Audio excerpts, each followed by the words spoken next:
Hello all. So இந்த வீடியோவில் நம்ம என்ன பார்க்க போகிறோம் பார்த்தீங்கன்னா, ஒரு ப்ராடக்ட் ரிவ்யூ தான். என்ன ப்ராடக்ட்னு பார்த்தீங்கன்னா, பாப்பாவுக்கு வந்து நெயில் ட்ரிம்மர் வந்து வாங்கியிருந்தேன். ஸோ அமேசானில் தான் வாங்கியிருந்தேன். நெயில் ட்ரிம்மர் பல சண்டைகளுக்கு அப்புறம் வாங்கிட்டு வந்தது.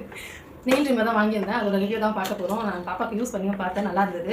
ஸோ இது வந்து பார்த்தீங்கன்னா, அவசரமாக அதை ஏன் வாங்கினேன்னு பார்த்தீங்கன்னா, அவன் நெயில் வந்து ரொம்ப சாஃப்ட்டாக இருக்கா, ஸ்கின்னு மாதிரியே இருக்குது, நெயில் மாதிரியே இல்லை. அது நெயில் கட்டர் வச்சு கட் பண்ணுறதுக்கு எனக்கு பயமாக இருக்கா. அவன் ஃபேஸ்லலாம் வேறு கீறிக்கிறான், ரொம்ப கீறிக்கிட்டு அழுகுறான். ஸோ அதனால் வந்து என்ன பண்ணேன், நெயில் ட்ரிம்மர் மாதிரி வாங்கியிருந்தேன். இது பார்த்தீங்கன்னா வந்து ஒரு மிஷின் ட்ரிம்மர் மாதிரி ஒன்று கொடுத்துருக்காங்க. இது வந்து நம்ம பேட்டரி போடணும், பெரிய பேட்டரி வந்து 2 போடணும். ஸோ அது மட்டும் இல்லாமல் இந்த ட்ரிம் பண்ணுறதுக்கான இதெல்லாம் கொடுத்துருக்காங்க. இது ஒன்றும் வந்து ஒரு மந்த்துக்கு ஏற்ற மாதிரி நம்ம யூஸ் பண்ணிக்கலாம். இந்த ப்ளூ கலர் வந்து 0 to 3 months வரைக்கும் இந்த ப்ளூ கலர் யூஸ் பண்ணலாம். அதுக்கப்புறம் பார்த்தீங்கன்னா ஆரஞ்சு வந்து 4 to 11 months வரைக்கும் ஆரஞ்சு கலர். பிங்க் வந்து பார்த்தீங்கன்னா 11 monthsக்கு மேலே நம்ம எப்போ வேணாலும் யூஸ் பண்ணிக்கலாம். ஸோ இந்த 3 எதுக்குன்னு பார்த்தீங்கன்னா, இந்த இதுவும் இந்த ஒயிட்டும் இதுவும் வந்து அடல்ட்ஸ்க்கு வந்து யூஸ் பண்ணுற மாதிரி இருக்குது. இதில் வந்து செட்டிங்ஸில் வந்து பார்த்தீங்கன்னா ஸ்பீடு வந்து D1 D2 கொடுத்துருக்காங்க. அப்புறம் 0 வந்து ஆஃப் பண்ணுறது, G1 G2 கொடுத்துருக்காங்க. இது வந்து கொஞ்சம் ஸ்லோவாக இருக்கும். இது